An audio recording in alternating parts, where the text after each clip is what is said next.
Hello, and a very warm welcome to this 30-day tarot course.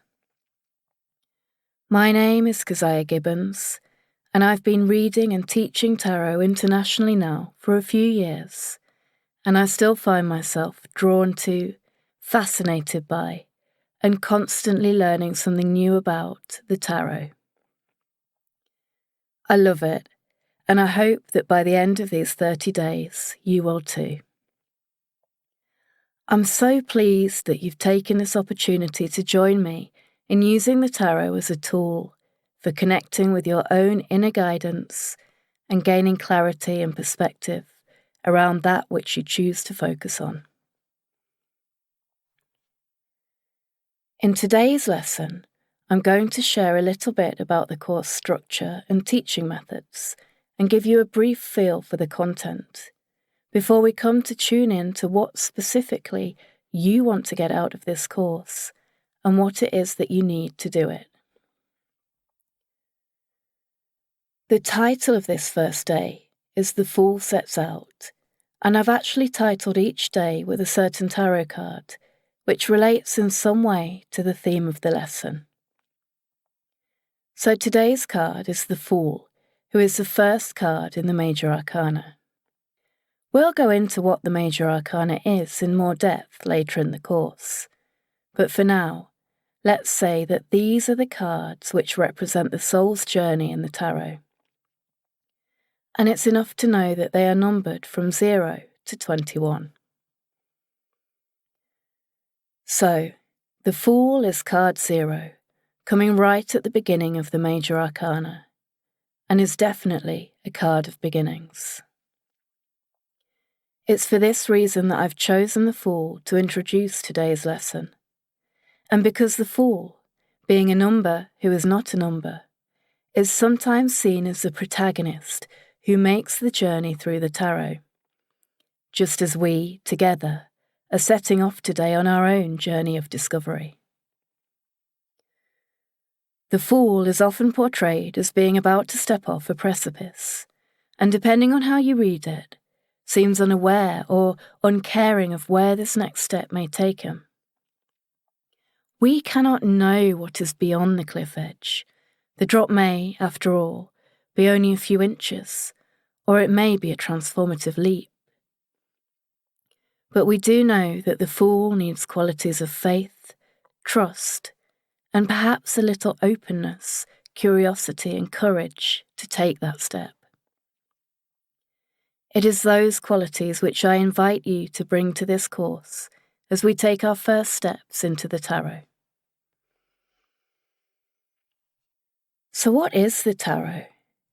The roots of tarot are manifold and lost in the mists and mysteries of the past, but most sources agree that some form of what we know today was present and in use in medieval Europe. This was a time when literacy was new and quite literally esoteric, a specialist knowledge understood only by a few. Consequently, writing came across as a form of magic, not surprising given the possibilities which the new technology created. A person in one place could write a few strange symbols on a piece of paper and send it to someone else in a completely different place who could, by scrutinizing those same symbols, know exactly what was happening tens, hundreds, and even thousands of miles away.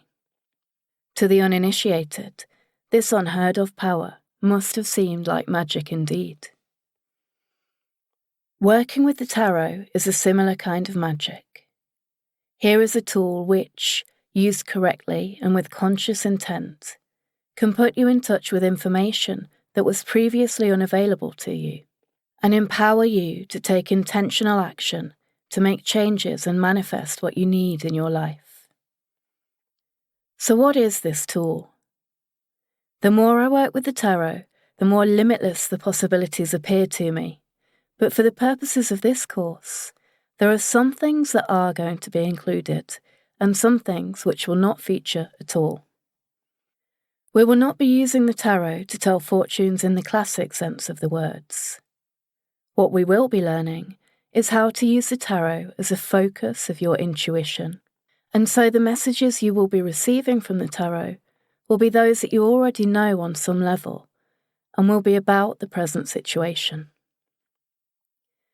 It's true that the present does sometimes lead to the future, and some people do choose to use the human predilection for seeing patterns to speculate on what tomorrow's energies might be if today's energies are X.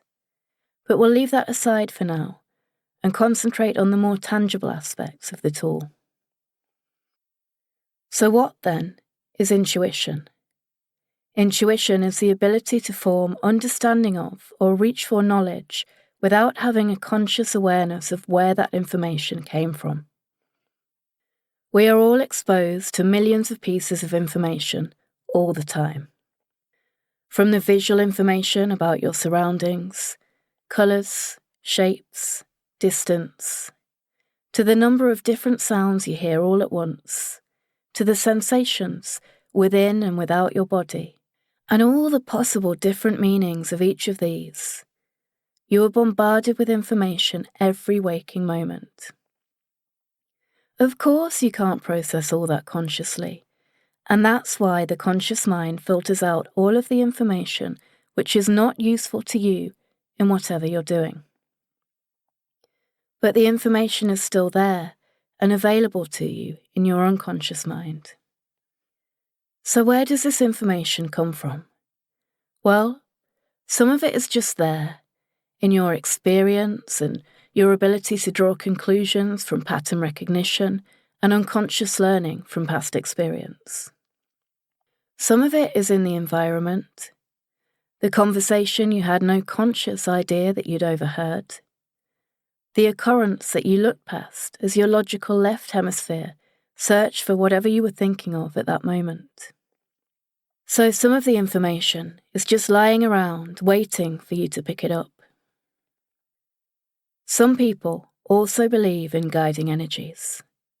There are many names for these guides: spirit guides, guardian angels, ancestors, deities, your own higher self and all-knowing soul. It doesn't matter how, if at all, you choose to describe these guiding energies. It is enough to know that you can use the tool of tarot to better listen to and recognize the teachings the universe is giving you. The structure of this course.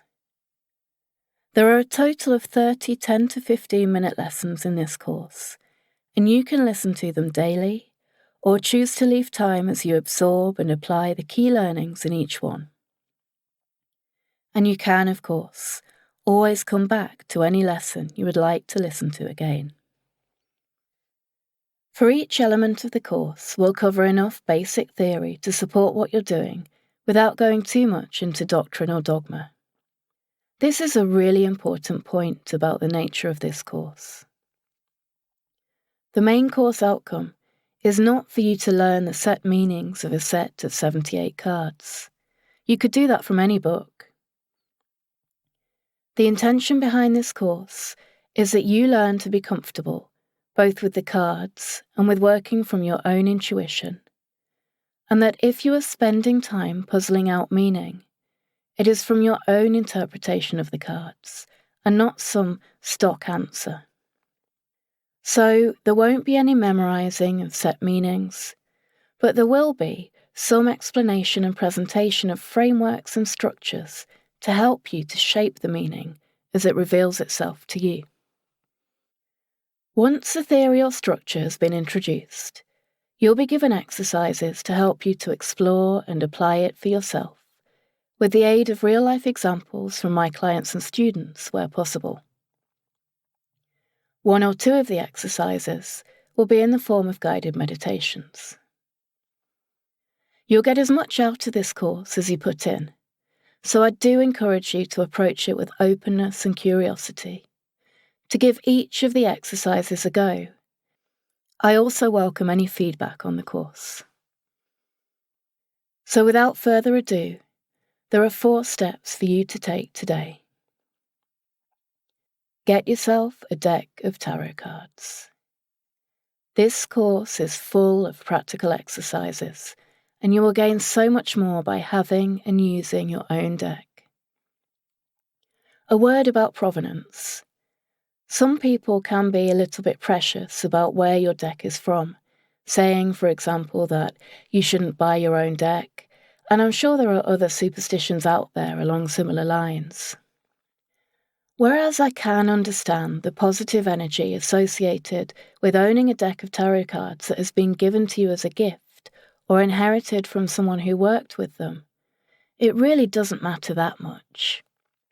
Tarot is a form of energy work, and the more you work with the cards, the more of a connection you build with them. They become yours, and as you consciously work with them, they begin to resonate with you, no matter where you got them from.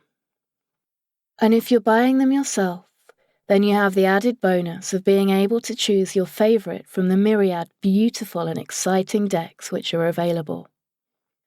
I use the Rider-Waite for teaching, the Druid Craft for reading, and the Arthurian Tarot for personal work.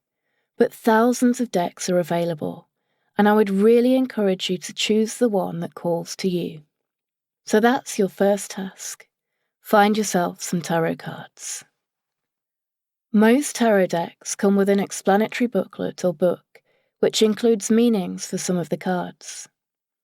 I want you to take that booklet now, wrap it up in a handkerchief or similar, and put it in a safe place somewhere in your home. It should be somewhere that you could access it if you needed to, but that you're not likely to come into contact with it too often.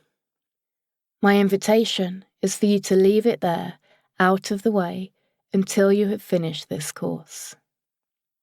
Traditional and assigned meanings can be useful, but they should not be the starting point for someone who wants to learn to use the tarot with their own intuition. If you want to use the booklet to clarify or reinforce readings after you've finished the course, you'll still have it available to you, but for now, put it away. Find a notebook, digital device, or some other place to keep a journal. A journal is a fantastic way to keep track, reflect on what you're learning, try out new things, and articulate your experience. So your third task is to dedicate some blank pages to your tarot journal. Your fourth and final task is to make your mark in the first page of your journal. Answer the following questions. Why did I choose this course? What do I hope to get out of the course? What attitude am I bringing on the course? Am I curious, skeptical, confident, open? Are there things I already know or things I want to know more about? What are my hopes around the tarot? What are my fears? What changes do I expect tarot to bring to my life? What is already in my life that the tarot might strengthen or reinforce? How does the tarot fit with what is already in my life? Note down anything else which occurs to you. Knowing what you want from a process can be really helpful later on when you want to assess whether you've got what you needed or if there is anything more you need to do. We'll look back at the answers to those questions at the end of the course, when you've already been working with the tarot for a while, and see what the tarot has brought to you. So there we are. We're at the end of day 1 already. Thank you for joining me. And I will meet you here tomorrow for day 2, 9 vessels at the ready. Have a wonderful rest of your day.